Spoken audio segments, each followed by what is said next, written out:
What's going on with this?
What's going on?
There it is. That was weird.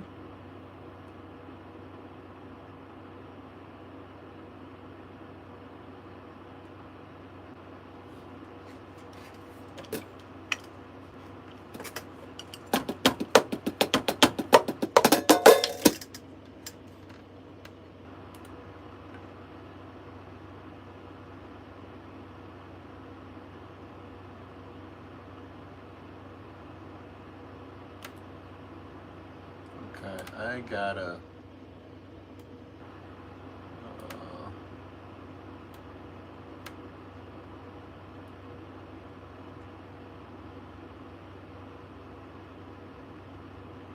replace. Okay.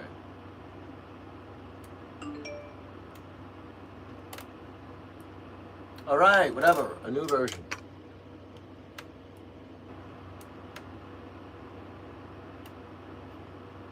Authenticate.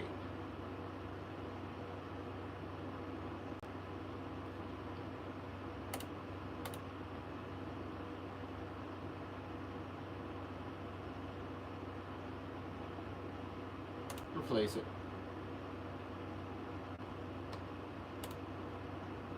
92 gigabytes. Still got like, I need another external drive. I have another right up there. I just gotta format it and everything.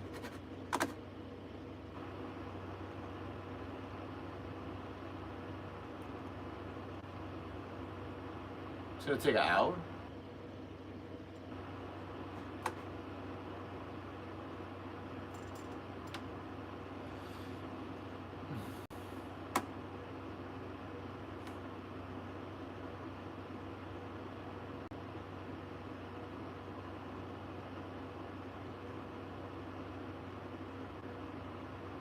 Don't worry, guys. I'm just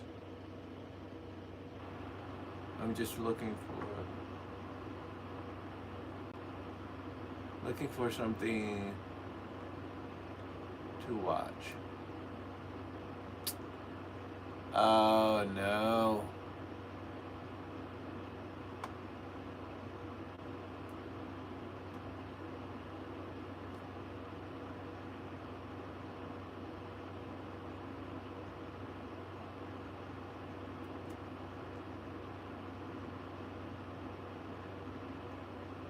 Lars Ulrich.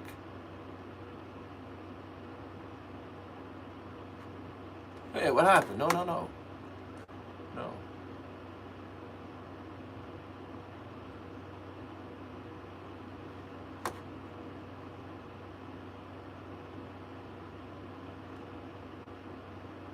This is what I was looking for.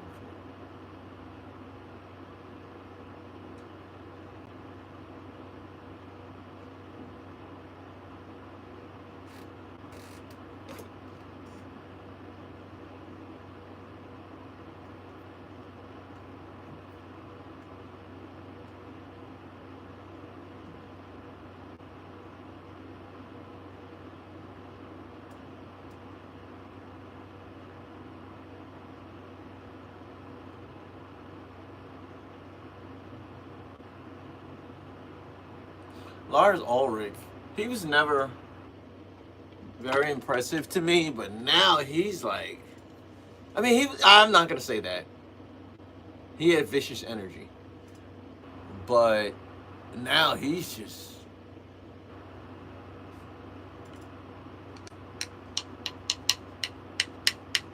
Hello, Benji.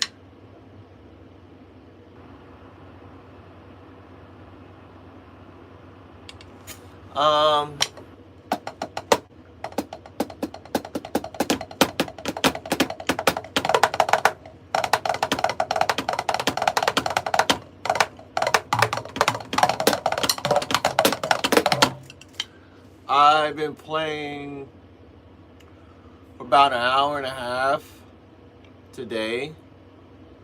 Then I stopped because I had a grocery delivery. And I had to wake my two younger kids up. So I had a I've been playing for about an hour and a half. And I got back on now. I haven't been on that long. Been on for 12 minutes.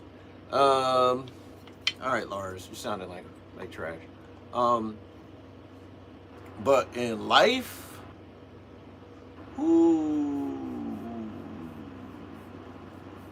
about 50 years. Yeah, about 50 years.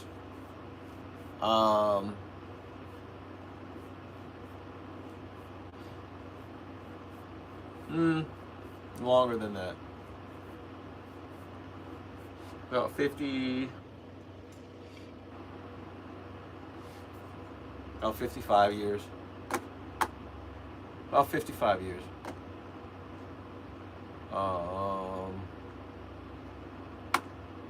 Yeah. So, been playing for a while.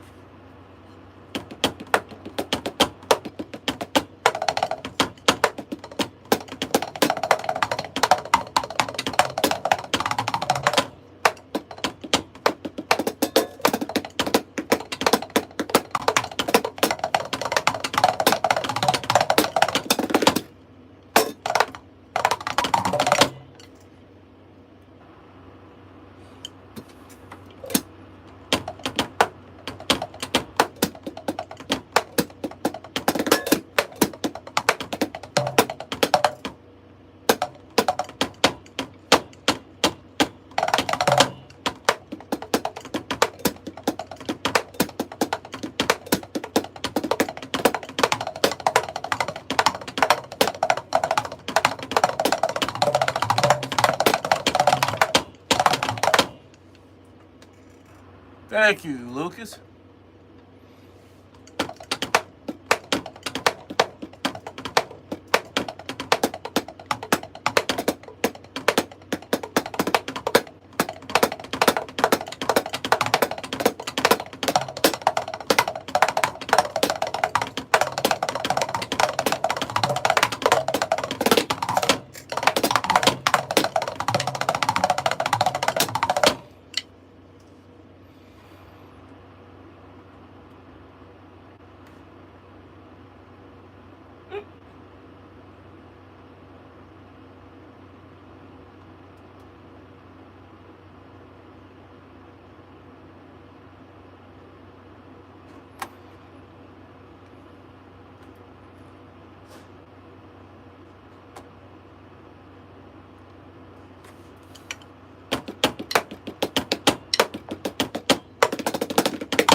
You're a drummer? Okay.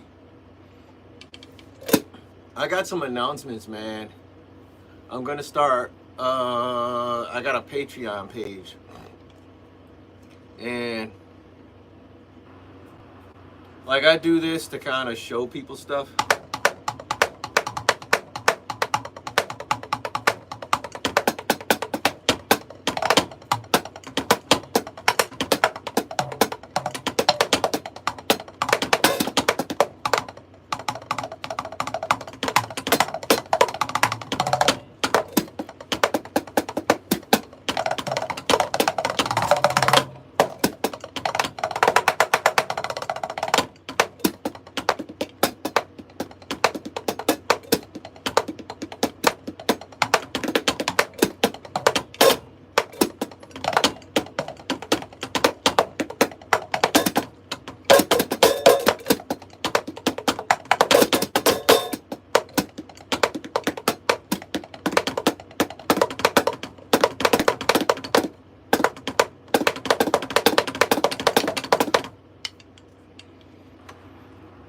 YouTube, they do too much with these commercials.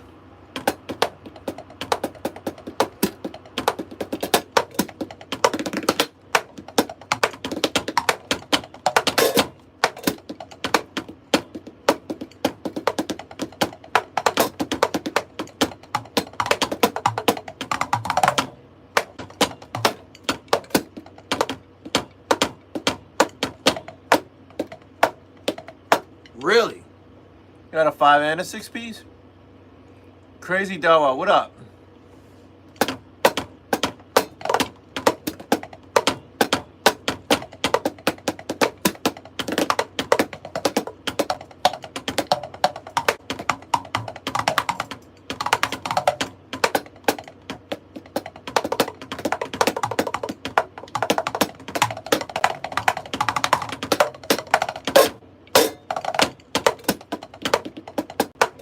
I have, well, this is a 4-piece, but it's a 4-piece, but it's kind of like not a 4-piece. Oh, that's as far as I go. Wow, hold on.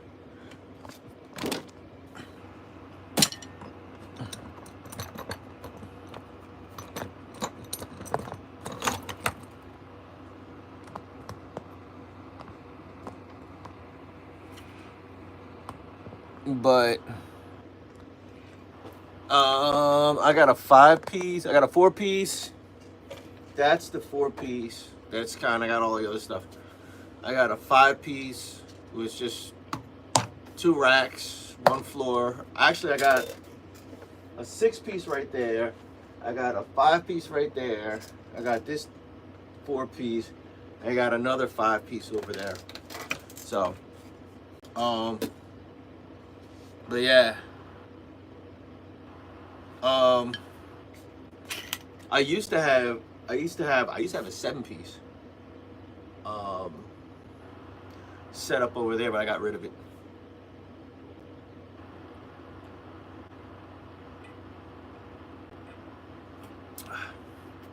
But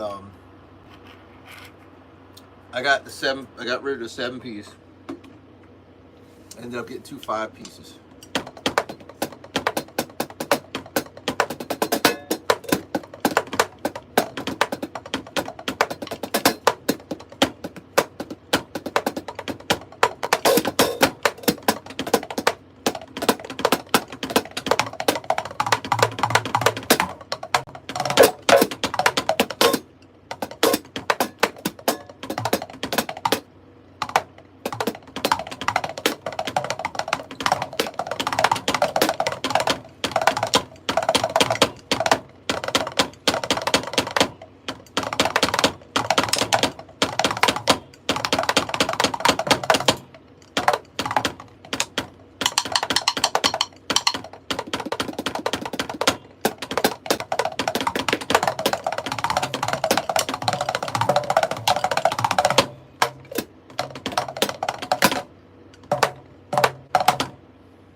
Minutes? Okay.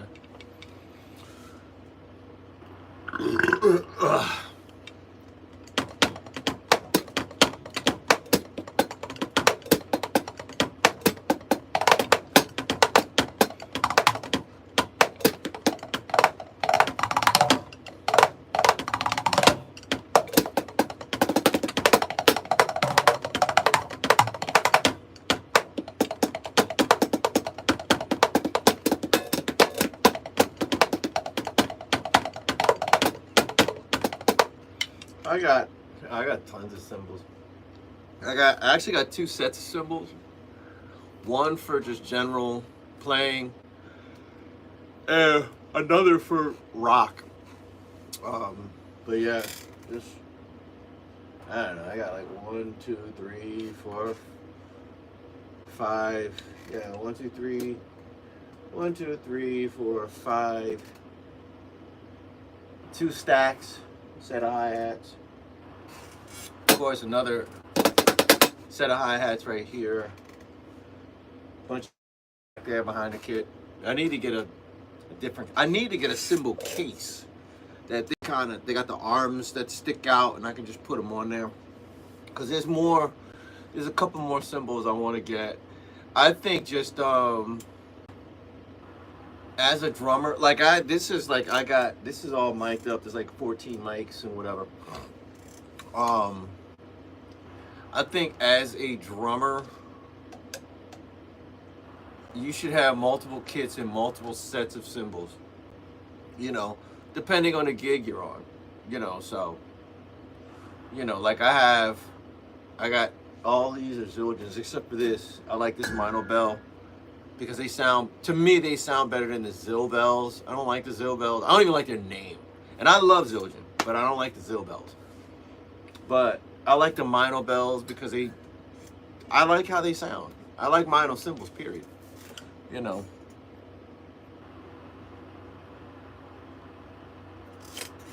Yeah.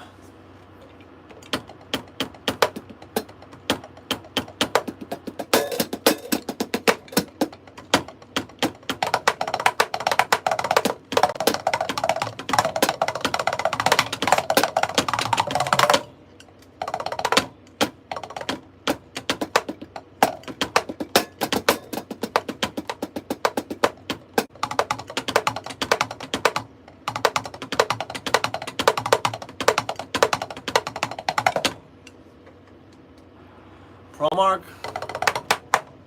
Um, I used ProMark back in the day. I don't know how. Well, yeah, I guess I like them now. Oh, excuse me. But I used to use them back in the day, but I used to break them all the time, so I kind of stopped using them. And then I switched to Zildjian, and then I switched to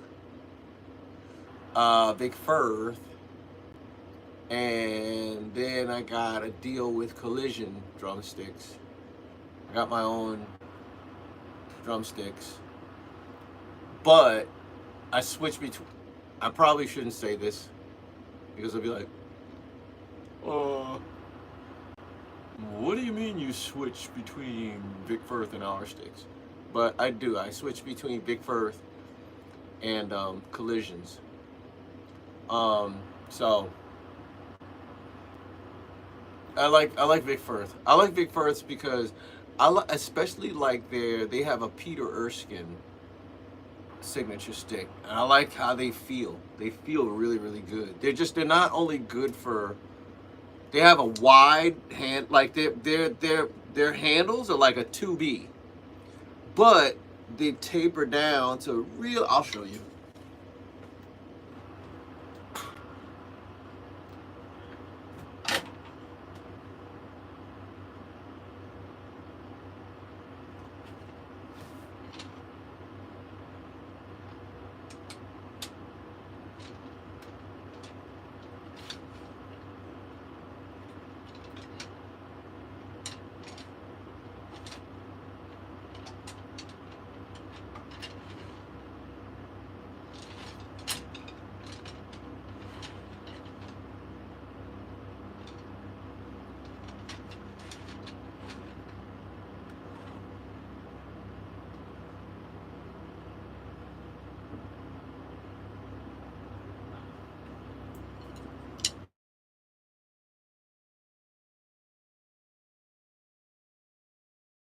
So these are the Vic Firth. I think they're American 5As. American Classic 5As. They make these, and they make American Classic 5As with this extra glossy finish, which at first I didn't like. But this, it seems like as your hands sweat, it's easier to grip. So these are Vic Firth American Classic 5As with that extra gloss. These are the regular 5As, and these are the Vic Firth ones. The bottom, the butt of the stick is a little thicker than the 5As, about a 5B, but it's slightly longer than the 5B, and it's got a really thin taper. It's perfect for jazz. It's perfect. Peter Erskine is a big guy. He's like 6'3", something like that. He's a big guy. And I understand why it's like he likes thicker sticks. I'm not a big guy. I'm 6 feet. You know. But I'm used to, I started out playing rock and metal, really punk and metal. And I was used to using 2Bs. And then after that, I was using 5Bs for like years.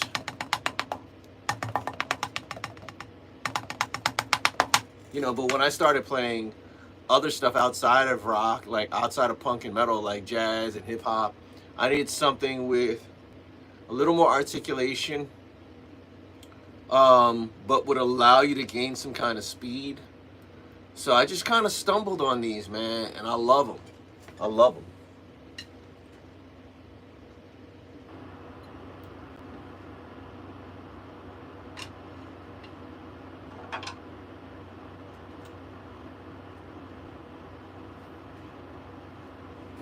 And this is mine. It's the weight of a 7A. And this is a prototype.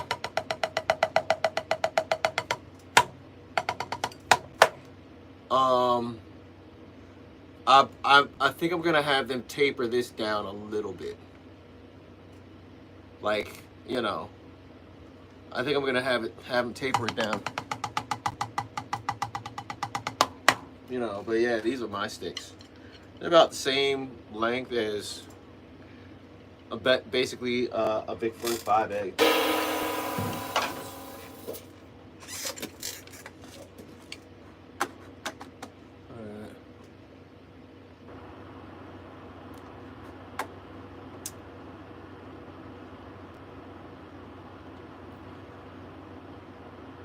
I don't want to laugh. I need to see some comedy. Good.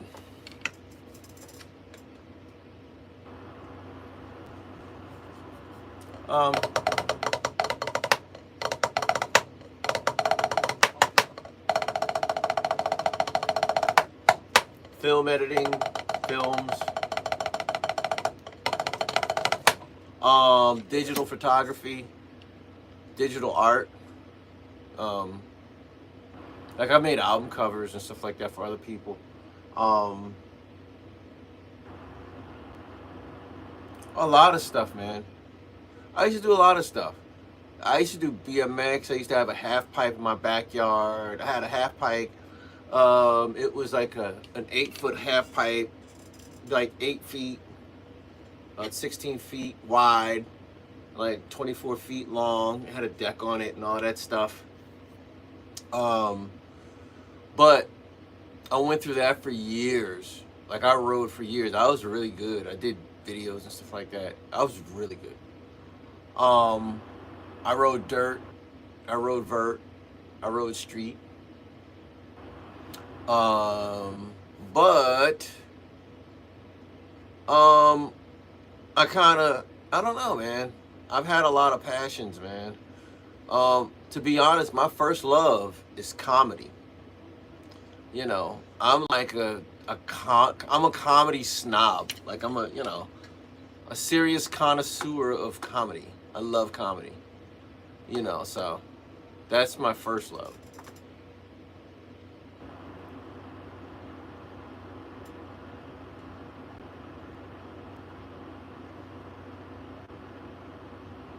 You know.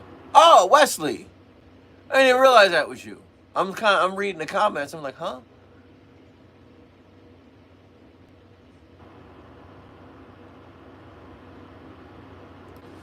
Yeah, I used to draw. I was really good at it. Like people would pay me to do murals of them. I got out of it because all of my stuff got stolen. All of my work, all of my supplies,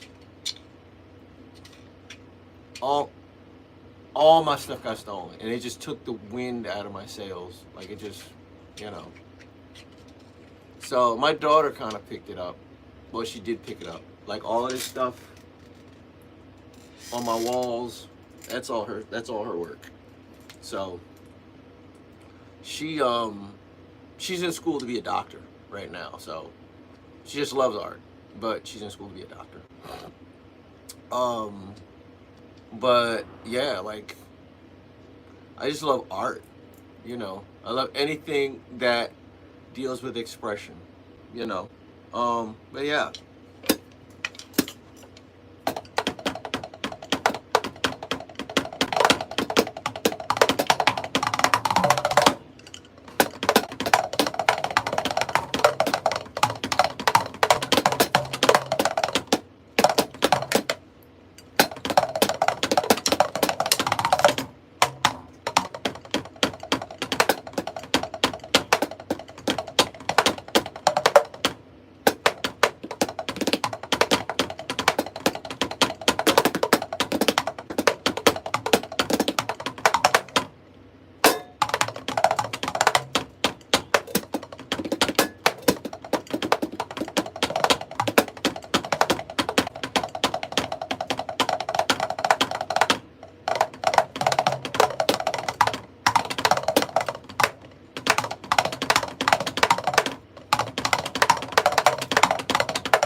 Maximilian, what's up, bro?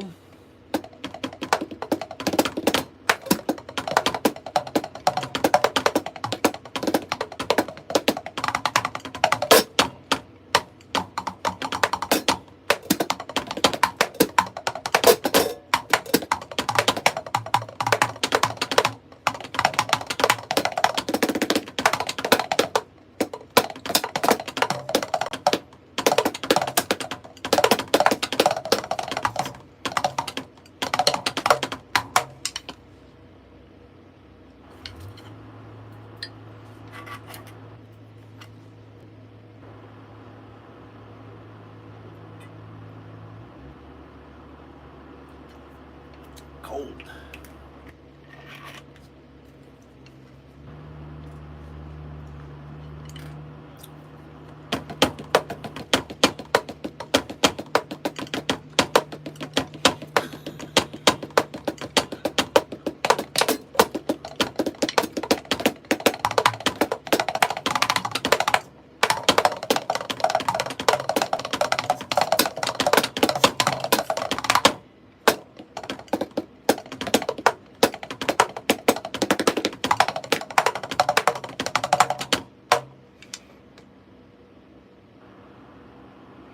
Yeah. Yeah.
Chicken picking.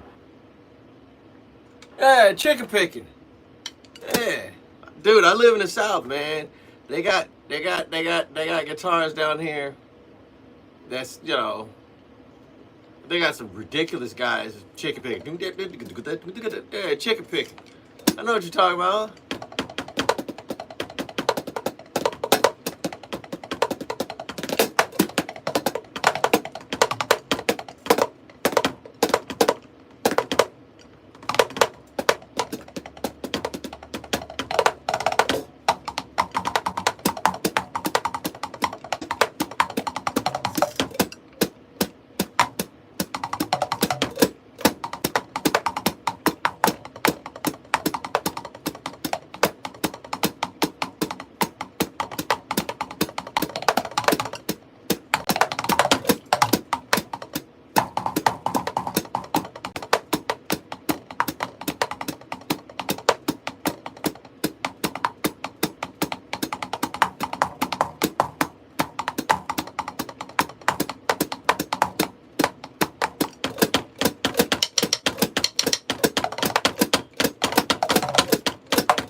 Oh yeah.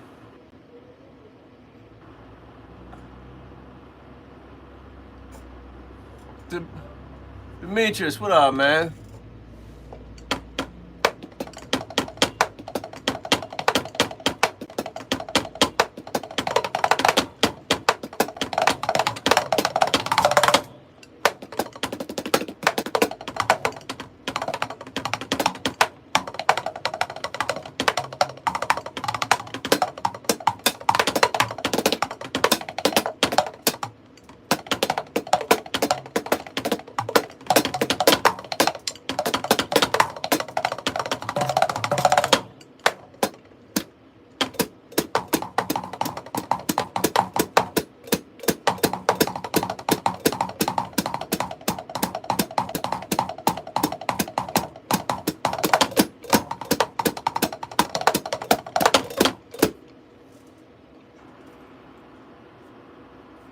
Oh, it's your day off? Mayaki, thank you.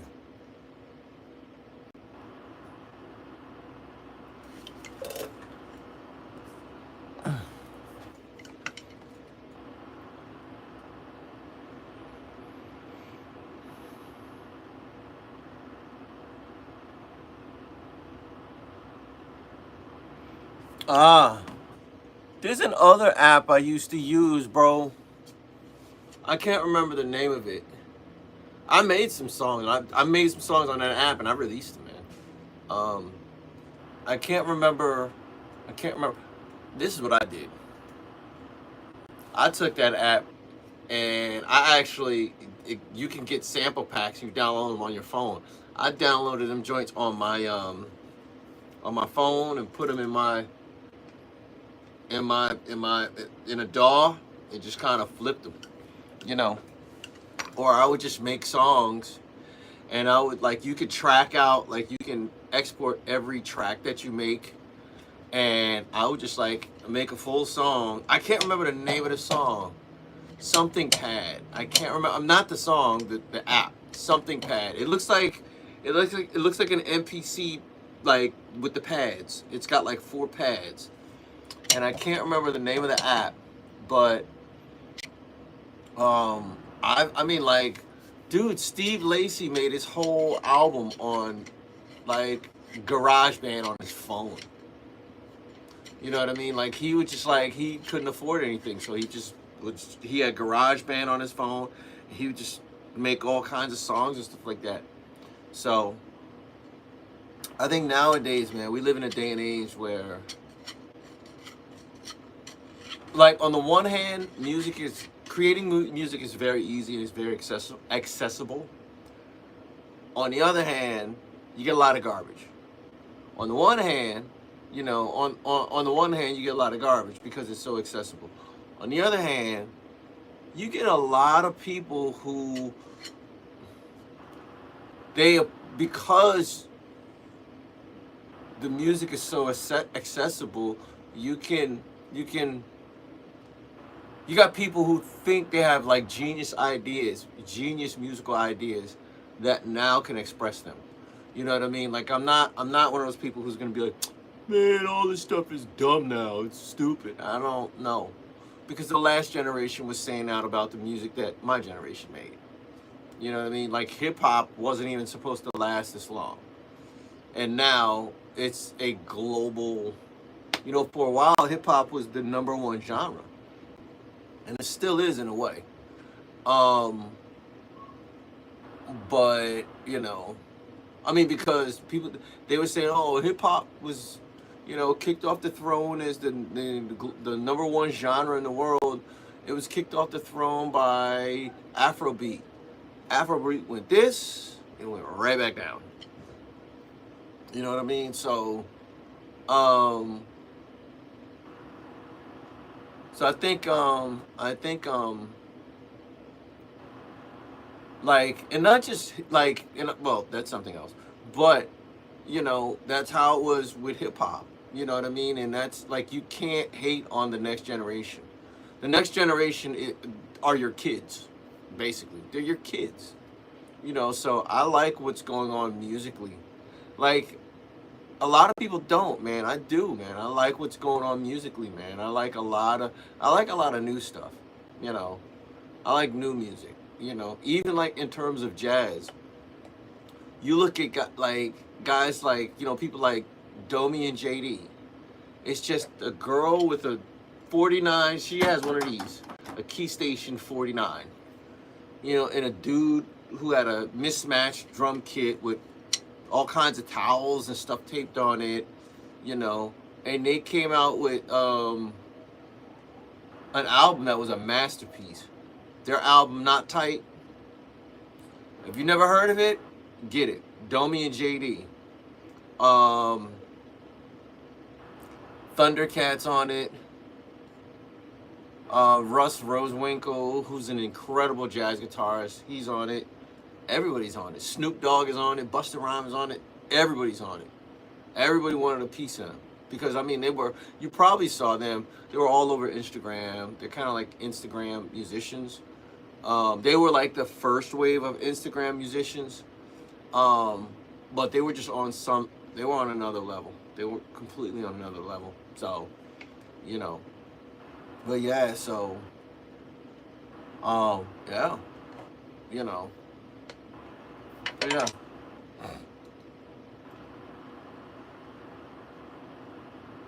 Yeah.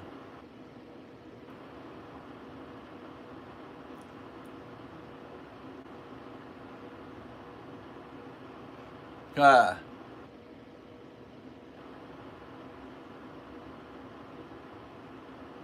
Thank you. Yeah, man, I try to.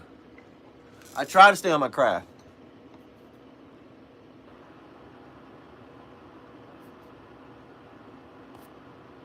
Um, Let me see. Yeah. Yeah, man. Because the thing is, bro, the thing has always been, I started playing other instruments because I saw drummers who were only drummers. And drummers got no respect. You know what I mean? Like it was like it like I'll say this. I heard Duke Ellington say this. He's quoted as saying, I've heard Duke Ellington is world-renowned, legendary songwriter, band leader, guy was a genius. Duke Ellington is Mozart for America. He's the American Mozart. Um, um, he's quoted as saying what I'm about to say. Matter of fact, I'm going to use his quote. Alan Halsberg, one of the greatest guitarists who ever lived. Eddie Van Halen was like, if you think I'm good, you need to listen to Alan Halsworth. Like, I don't care who you are, I don't care what you played, Alan Halsworth, to any guitarist, if they've heard of him, they're like, no, he's different. He had speed, he had tone, he was inventive, and the guy was completely musically illiterate. Um, he said it.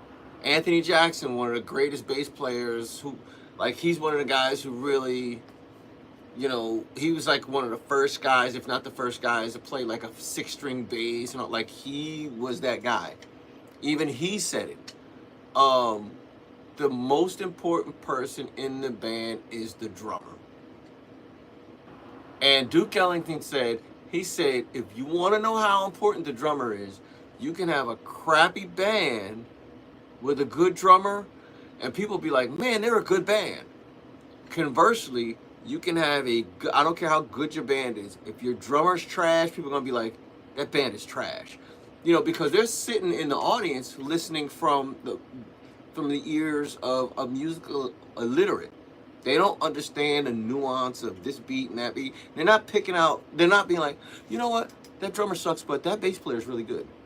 You know what I mean? Everything relies on the drummer. If the drummer's trash, then the band is trash. It just is what it is. If the drummer's good, then the band is good. You know what I mean? And they asked Alan Halsworth, they said, who's the first person you look for? He said, the drummer. The drummer's the most important person. And he's not like, what's his name? Stanley Clarke, who's a bass player. When he puts his band together, he picks the hottest drummer. He doesn't go for, I need this keyboardist. No, he picks the hottest drummer. You know what I mean? Like pianists, like Herbie Hancock. When he puts a band together, he picks the hottest drummer. It just is what it is. You know, the drummer is the heartbeat of the band. And without a heart, the body's dead. So, you know, we drive the bus, man. We you know, when people hear a song, they don't go, la, la, la, la, la. They go, and then they're listening to the lyrics and the chords and all of that stuff. But they're doing this first. You know what I mean? They're like, I don't care. Like, the drummer is the most important person in the band. It may sound, you know, it may be humbling to everybody else, but it's just the facts. You know, and everybody I quoted, they didn't play drums. They played bass. They played guitar. They played piano. Like, but they, you know, like even pop artists, they start, if the band director usually knows a drummer who's really good. He's like, yo, I want this guy. You know, why? Because he's a good drummer. You know, so.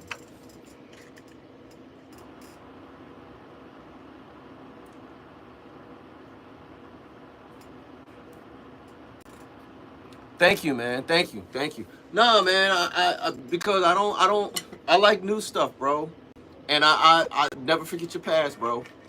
Never forget your past. Never forget how the last generation treated you. And don't make the same mistakes the next. And plus, I get bored. I can't listen to the same thing over. I can't. I love my wife. I love her to death. I will fight, kill, die, cheat, steal, and lie for her. But she listens to a lot of old stuff. And I'm like, I always got something new on. I'm like, all right, I'd rather listen to Playboy Cardi. Like, you know what I mean? So, or even Yeet. I'd rather listen to Yeet. What's up? Huh? What about Cardi? Yeah. I mean, your mom be listening to that old stuff. I'm like, I'd rather listen to Cardi. I'm sorry. You know that. I'm like, I like the new stuff. You were outside? Huh? You were outside? Huh? Nah, open the door. No, I'm wondering why you got that jacket on. I'm like, you cold?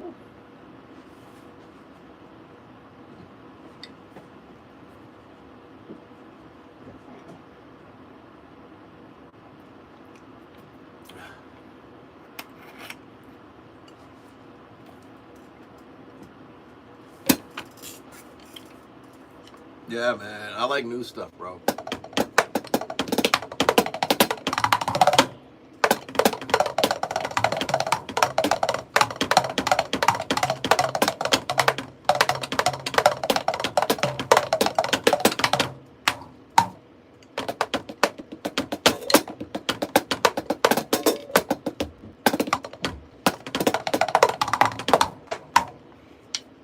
Even plus, I like new stuff.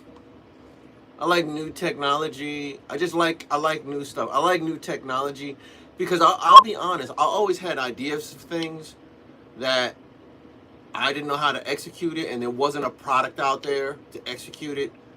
And like, I'm like, man, I remember this is before they had mixers where you could just like, it was basically an interface, but it was a mixer.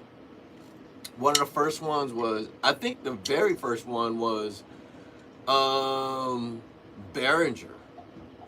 Behringer came out with the X32 because they had them, but they were just like stereo mixers, and you could only record in stereo. But the first one that you can actually have, it was a mixing console, but you could plug it in.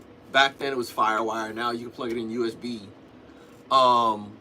The first one was Behringer, and I was like, man, I can't afford this big console. I can't afford all that stuff. Like, or if you got like if you got an interface, you would get, like, you had to deal with DV25 cables, and then that had to go out, and it had to go into a big, like, box with a bunch of inputs in it and all that stuff. And I didn't first of all, I didn't have the room for all that. Number one. Number two, I didn't have the money. I got 4 kids. I'm married with 4 kids. I didn't have the money for that. So for years, I was just like, dang, man. And I was recording through stereo mixers. And I was like, man, I wish there was a way for there to be a mixer where you just plug in all the cords and that goes straight into your laptop. And that's when Behringer came out with the X32. For years, I was wishing there was something that could do that. For years. All of a sudden, my friend is like, he's an audio engineer. He worked out at like Electric Ladyland, a lot of studios. But he said, man, I saw this from Behringer and I thought of you.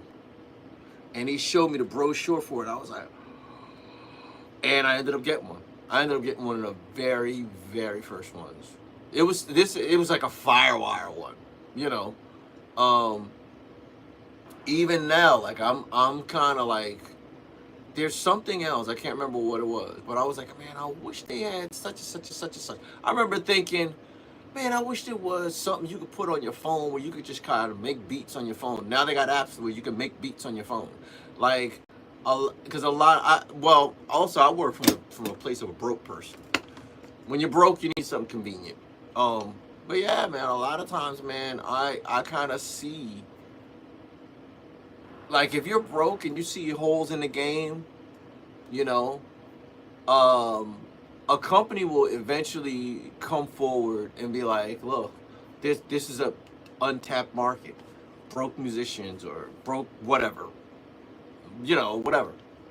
So, like, it's a lot of my personal ideas and I wish they had comes from a necessity, and some company will just come up with the idea. So, but yeah, man.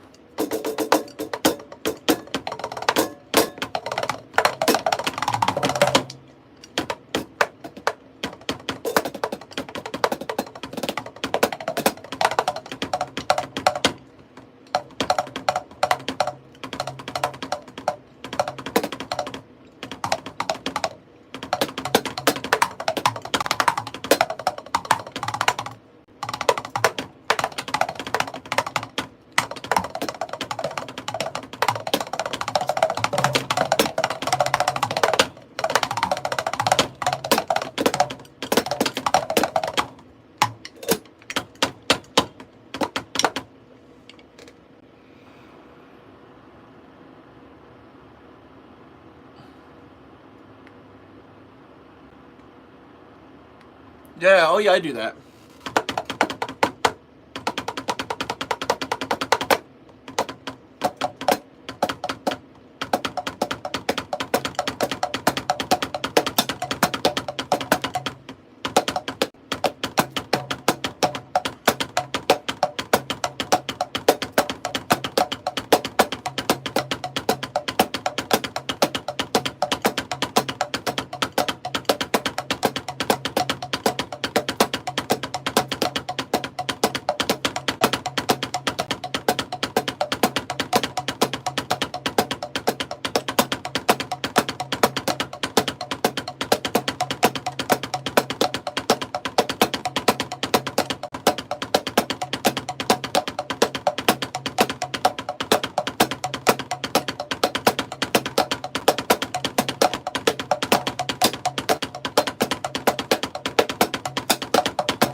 That's a good exercise.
Collision.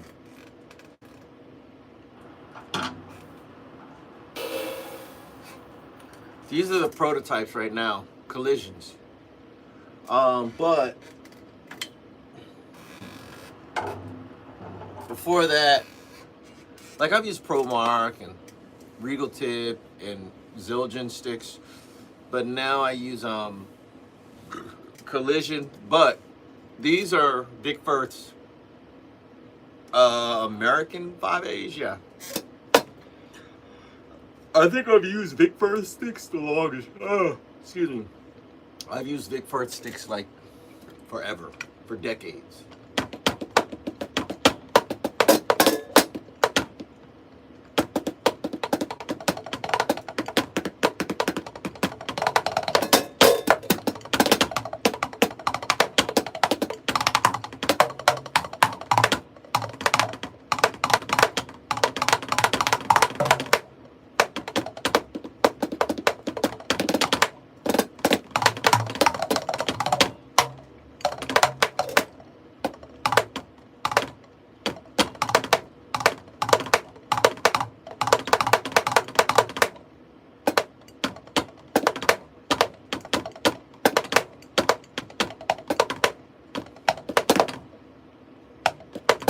Ooh, that's hard.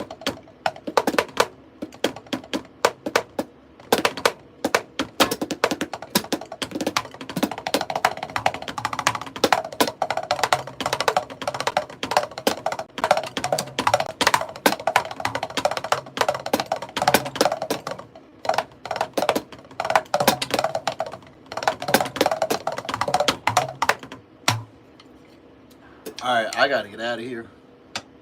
I just wanted to get back on because I had to cut the other stream short because, like I said, there was a grocery. I could have kept it on really, but there was a grocery pickup that I had.